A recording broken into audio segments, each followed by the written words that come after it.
Դուք վիրավորված եք ազգային ժողովի նախագահից 44-օրյա պատերազմը տալով գլխավոր դատախազի անունը տեղեկություններ են Ես ուզում եմ լսի։ Ես երբ որ տալիս եմ նշանակում է իմ ակնկալիքը այդ կառույցից է։ Մինչև Տիկին Վարդապետյանի դատախազ լինել, ես միշտ ասել եմ, եւ այդ օրինակը բերել եմ, որ երկրի իրավական առողջացման բանալին գտնվում է գլխավոր դատախազությունում։ Եվ բերել եմ միշտ Ֆալկոնեի հանձնաժողովի օրինակը, չէ՞ հիշում։ Բայց ես միշտ ասում եմ Ֆալկոնեի հանձնաժողովը Իտալիան ազատագրեց, բայց այնուամենայնիվ Ֆալկոնեի հանձնաժողովի դատախազներին պայթացրեցին վերջում։ Այդ չի հարցը։ Մեզ պետքա որպեսզի մենք չլուծված հարցերին լուծում տանք իրավական։ Եվ այդտեղ բնականաբար գլխավոր ոստիկանությունը չեն պահանջի։ Կներեք, ինֆորմացիոն աղբյուրները, բոլոր այն աղբյուրները, որոնք տիրապետում են, պետքա գնան գլխավոր դատախազություն եւ նա քննչական խումբը, որ ձևավորված է, այդ խմբին պետքա նայի խումբը ոնց է աշխատել, ինչ հաջողություններ, բայց կարծեմ խմբի ղեկավարը էլի փոխվում է։ Այդ նիստից հետո Աննա Վարդապետյանը ինչ-որ մանրամասներ ներկայացրեց ձեզ գործի հետ կապված։ Իսկ դուք պահանջեցիք, որպես падգամավոր ազգային ժողովի պահանջ։ Ուրեմն ես շատ գիտեմ, ես ինչ պետքա պահանջեմ, եւ ինչ պետքա չպահանջեմ։ Ես այսօր էլ Եռաբլուրում, որտեղ ինձ լրագրողը մոտենում է հարց տալու, ես ասում եմ, եւ իմ վերջին ելույթում, երբ որ ես բաները, հա, իմ պատկերացումները քնված մարդկանց մասին ասում եմ, բոլորը հասկացան, որ ես տիրապետում եմ այդ ամբողջին ամենայն խորությամբ։ Եվ բոլոր հատորները մանրամասն ես ոչ միայն կարծացել եմ, ես նաև պարոն Ջանգիրյանի եւ խմբի մյուս անդամների հետ, նաև Եղոյան Արմանի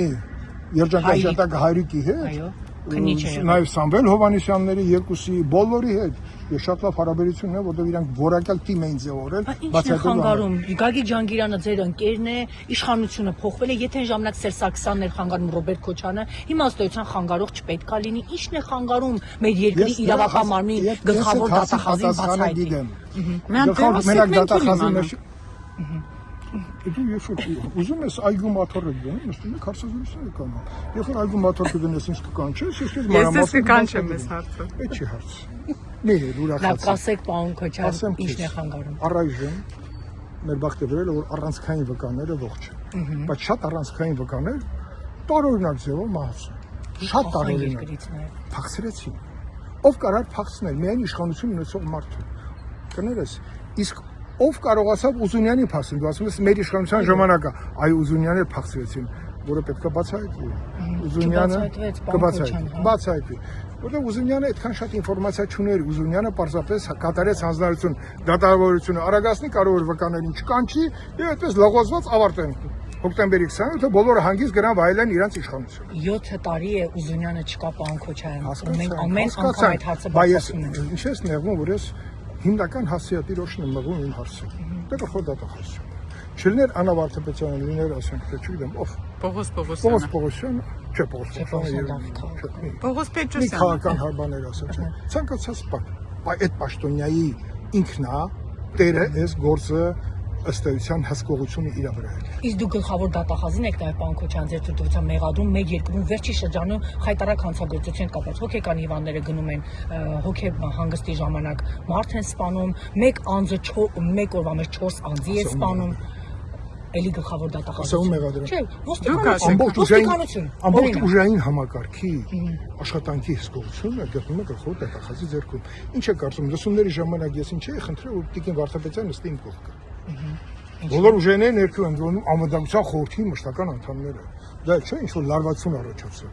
որովհետև մենք ընտրել ենք գլխավոր դատախազ, որը պետք է հսկի այդ բոլոր մարմինների էֆեկտիվ աշխատանքը։ Ընդամենը։ Ես վատ բան եմ արել։ Ճիշտ եմ, չէ՞ արել։ Ախի չեք գրում այդ մասին։ Գրեցացիք, եթե ճակատագրական դարձավ Տիկին Վարդապետյանը։ Ո՞նց կարամ մեղալ։ Ձեր զեկույցը չընդունեցին։ Ո՞վ ասաց չընդունել։ Ուղարկեցին խալ պատկերացում ունես։ Չզեկուցեցիք դուք, պարոն Քոչարյան։ Հիմա ես չեմ զեկուցել։ Բացեք կանոնակարգ օրենքի 25 եւ 26-րդ հոդվածը, այնտեղ ասում է, քանի ես լիագումարում ելույթ չեմ ունեցել, ես դեռ լիազորությունների մեջ եմ, բայց զեկուցի հիմա գտնում առաջին բաժնում, շատ նորմալ է։ Գաղտնի բաժնում։ Եվ ես կուզեի, որպեսզի բոլոր պատգամավորները մի հատ սկզբից ծանոթանան, որ աշխատակազմի ղեկավարը քննարկում ենք, որ զեկույցը գտնվի իրավական լուծում, ուղարկվի ուժային բոլոր ընկերություններին, որոնց դա պետք է։ Հիմա այդ խնդիրը իհարկե կլուծենք, ես այսինքն այնտեղ անելիք ունեմ, ավելին ես ասեմ, մեր հսկա արխիվը հիմա ես գաղտնագերման պայմաններում ուղարկում եմ բան, ասեք, առաջին բաժին, որպեսզի զեկույցի տակի նյութը բոլորին հասանելի լինի։ ուշացաք, որտեղ բոլոր հարցերի Եվ այսինքն դուք հույս ունեք դեռևս, պարոն Քոչարյան, որ խորհրդարանում լիագումար նիստի ժամանակ 44-օրյա Էլի պատերազմ։ ուշադիր չես։ Դուք ասում եք, որ ուղարկել եք առաջի բաժին, որտեղ պետք է։ դա զեկույց ունենալն է։ Նպատակը ո՞րն է, զեկույց ունենալը։ Ահա, բայց Մնացած իրավական այս բաները դրանք քննարկման նյութ են, բայց ունենալով զեկույց, որտեղ զեկույցը եթե չլիներ, առաջի բաժին ի՞նչն է գնացել։ Դե ոչ մեկ տեղյակ չեղավ զեկույցում ինչ էր գրված։ Հիմա բոլոր հնարավորությունները կան, թույլտվություն ունեցող ցանկացած անձ, նաև լրագրող, եթե ունի գաղտնիության թույլտվություն, կարողանա օգտվել իրենց, բայց խնդիրը դրա մեջ չէ։ Լրագրողը ինչպես պետք է գա։ Այո, մենք ուզում ենք, որպեսզի ծանոթանանք։ Ժամը 1:30 կգասի մոտ, ես քեզ կբացատրեմ հաստատ։ Հիմա ես բայց չգիտեմ, դա այդ ոնց են գնում, որովհետև կանոնակարգ օրենքի պահանջը հստակ է։ Եթե կա զեկույց ուղարկում ազգային ժողովի նախագահին եւ ազգային ժողովի նախագահը որոշում է իր հաջորդ կանգառը։ Հիմա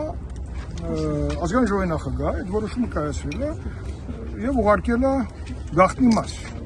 Դա է նորմալ, ինքը գտնում է գաղտնի մասում։ Այ հետո գաղտնի մասից ոնց պետքա դա հանրային ընկալման մեջ իր ճանապարհը անցնի։ Այդ է խնդիրը, որտեղ այնտեղ ես մտածում եմ բաց մաս, փակ մաս, բայց դա լիագումար նիստի քննարկմանը, որտեղ ես հարցերին կպատասխանեի, կգտնեինք այդ լուծումները։ Հիմա ես կարևոր բաներ եմ էլի ասում։ Ասեք, Ամենակարևորը զեկույցն է, որը գտնում է գաղտնի մասում։ Ես ուրախ եմ, որ երրորդ մեծ նախագիծն է, որ իմ գլխավորությամբ տեղի է ունեցել։ Դա մարտի 1-ի փաստավակ խմբի զեկույցներն են, դա քառօրյա պատերազմի զեկույցն է, 44-օրյա պատերազմի զեկույցը։ Ես կարծում եմ, այն խմբերը, որ ես ղեկավարել եմ, նրանք թողել են մնայուն արժեքներ, փաստարկների հավաքագրում, որը որ մեծ արժեք է իրանից ներկայացնում դասեր քաղելու առումով։ Մարտի 1-ը փառքասու միեդի որոշման միջոցով հնարավոր եղավ վստահաբար ասել, որ մարտի 1-ը բացահայտված։ Պարոն Քոչարյան, բաց Եվ սպասում եմ հաջորդ թիվ։ Հիմա խոսքը գնում էր հոկտեմբերի 27-ի հետ կապված, 27-ի մասին այստեղ բազմաթիվ հարցադրումներ եղավ,